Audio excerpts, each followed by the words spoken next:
E aí, gente, tudo bem com vocês?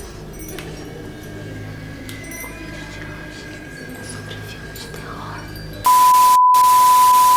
E aí, entraram no clima? Não?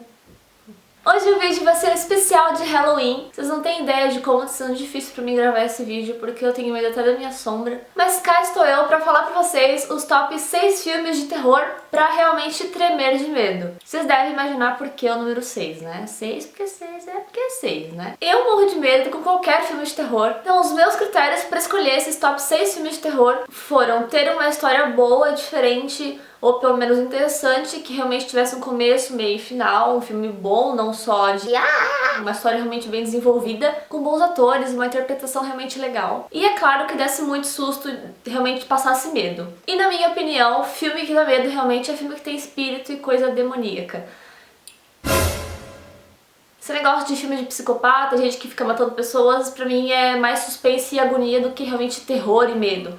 Então, esses são os meus top 6 filmes de terror. Na minha opinião, eu escolhi, então se vocês tiverem uma opinião contrária ou diferente da minha, não tem problema. Eu acho que filme de terror é assim mesmo, uma parcela da população ama e outra odeia. Mas nos últimos 2 dias eu assisti mais ou menos 12 filmes de terror, tirando o que eu já vi no final de semana passado, durante o decorrer da minha vida. Então eu assisti bastante filmes de terror aí pra poder indicar os melhores pra vocês. Além de ter tido bastante indicação de amigos meus que gostam e curtem muito assistir esse tipo de filme, que tem uma experiência boa com isso. Então eu espero muito que vocês gostem desse vídeo, porque eu tô morrendo de medo de gravar esse vídeo. Sério.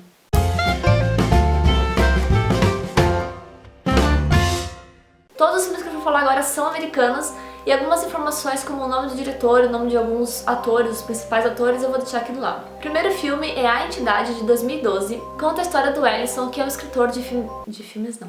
Conta a história do Ellison, que é um escritor de livros policiais. Ele tá desesperado atrás de uma história para sua próxima obra. Então ele decide se mudar com sua esposa e seus filhos para uma nova casa, onde um garoto desapareceu logo após toda a sua família ter sido enforcada.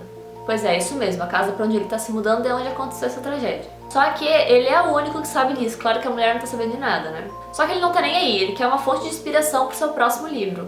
E a gente sabe que tem gente que é assim, né? Então não é uma história tão absurda assim, gente. Certo dia, no sótão da casa, ele encontra uma caixa com rolos de filmes antigos, e aí as coisas começam a acontecer. Só que assim, o Ellison, ele é realmente viciado em literatura, porque até o policial da cidade deixou bem claro pra ele que não teria coragem nem de dormir naquela casa. Então assim, o filme tem alguns clichês, mas ele é muito bem desenvolvido, a história é muito legal, a trilha sonora desse filme é maravilhosa, e o diretor se sai maravilhosamente bem na direção das cenas dos vídeos caseiros e na criação do clima claustrofóbico e sombrio. Próximo filme, Sobrenatural, de 2011, onde a família acaba de se mudar e uma das crianças entra em coma de forma inexplicável, totalmente do nada, o que faz os pais pensarem que a casa abriga algum tipo de espírito do mal, alguma força maligna. Só que daí, quando eles se mudam do local e as coisas continuam acontecendo, eles descobrem que na verdade não era a casa que era mal assombrada. E de acordo com os testes, os médicos não veem aquilo como um estado de coma, e depois de 3 meses os médicos tinham desistido já do caso e o garoto não acordava de jeito nenhum. Não é uma história comum, tem muita coisa por detrás. Quem vê o trailer ou a sinopse não tem noção de como o filme evolui, ele tem uma história muito legal, então eu recomendo muito. E o terceiro filme é Sobrenatural 2, de 2013, que é o tipo do filme que não te deixa respirar. Ele explica muita coisa que não ficou totalmente explicada no 1. O 1 explica bastante coisa, tá? Tem começo, meio e fim.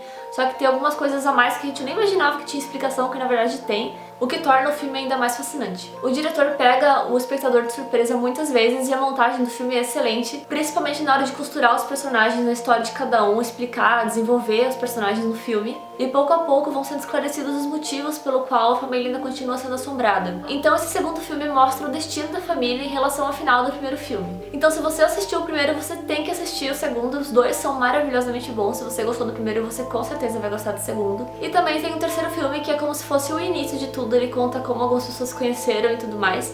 E ele é bom, só que não é tão bom quanto esses 2 primeiros. Mas vale a pena ver também. Os 3 próximos filmes são baseados em fatos reais. Quarto filme, O Ritual, de 2011, foi inspirado no livro de um jornalista que conviveu realmente com padres exorcistas. Conta a história de um jovem que ajuda o pai preparando cadáveres para o velório, mas que decide se tornar um padre, para ter uma chance de sair daquela cidade, daquela vida, porque na família dele ou você é padre ou agente funerário. Mas o objetivo dele, na verdade, é só cursar um seminário de 4 anos e sair antes de realmente realizar os votos. Só que daí algumas coisas acontecem e esse jovem, o Michael, vai pra Roma pra aprender a fazer exorcismo. Só que mesmo ele sendo quase um padre, ele é praticamente que ateu, super cético, não acredita em nada. Então pra ele todas essas histórias de possessão têm uma explicação psiquiátrica, porque pra Michael não existe Deus nem diabo. Então é uma história bem diferente, demora um pouco pra botar realmente medo, mas no meio, a partir do meio do filme tu já começa a sentir aquele terrorzinho básico de filme de terror. Ele é muito bom, no final tu fica apavorada, então vale a pena assistir. Próximo filme, Invocação do Mal, de 2013, foi escrito com base na história da família Perron, que foi assombrada nos anos 70 numa casa de campo. Esses lugares afastados, casa de campo, que não tem nada por perto, sempre onde acontece essas merdas. Então a história começa com Ed e Lorraine, que são investigadores de casos sobrenaturais, que acabam de dar uma palestra sobre o famoso e sinistro caso da boneca Annabelle. Então assim, o filme começa com a mesma abertura da Annabelle, como se fosse o final da história com a boneca já presa. Enquanto isso, Caroline e Roger se mudam com suas 5 filhas para uma casa nova, onde chegando lá, a cadela deles já não quer entrar na casa e eles ignoram esse aviso canino. Cães sempre sabem das coisas, gente. Mas ignoram até o momento em que 2 filhas começam a dizer que estão vendo coisas. Então depois de realmente perceberem que a casa está assombrada, Caroline decide entrar em contato com esses 2 investigadores paranormais, Ed e Lorraine, e eles aceitam o caso e vão lá ver o que está acontecendo na casa. E é uma história cabreira, tá? Tem muita coisa acontecendo nessa casa, tem muita explicação pra tudo e é muito boa história. E detalhe, esse filme é do mesmo diretor de Sobrenatural, então o cara é bom. O último filme, O Exorcismo de Emily Rose, de 2005, é o mais antigo aqui da lista, e nem é tão antigo assim, né, gente? Que também é baseado em fatos reais, onde uma jovem católica acreditava ter sido possuída por pelo menos uns 6 demônios aí. Coisa básica. E que foi submetida a algumas sessões de exorcismos. Então Emily Rose, ela é considerada doente pelos médicos que a tratam. Eles dizem que já trataram casos parecidos, em que os pacientes têm ao mesmo tempo surto de esquizofrenia, psicose e epilepsia. Mas esses médicos também admitem que nem todos esses sintomas da Emily são previstos pela medicina.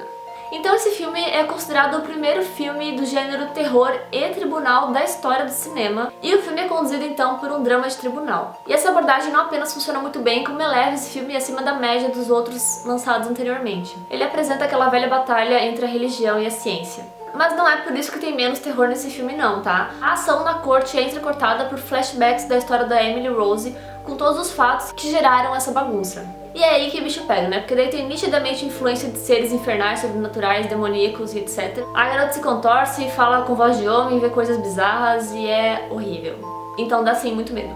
E esse filme é do mesmo diretor de A Entidade. Então é isso, gente. Compre uma pipoca e vai assistir esses 6 filmes de terror que vocês não vão se arrepender. Espero que vocês tenham gostado das sugestões e que tenha aí algum que vocês não tenham assistido ainda. Mas então, se você curtiu, não esquece de dar um joinha aqui embaixo, se inscrever no canal e compartilhar com os seus amigos, com quem você puder, que me ajuda muito na divulgação. Um beijo e até o próximo vídeo. Ai, amor! Tudo bem com você? Para! E que os pacientes têm ao mesmo tempo surtos de esquizofrenia. Ah, suspense.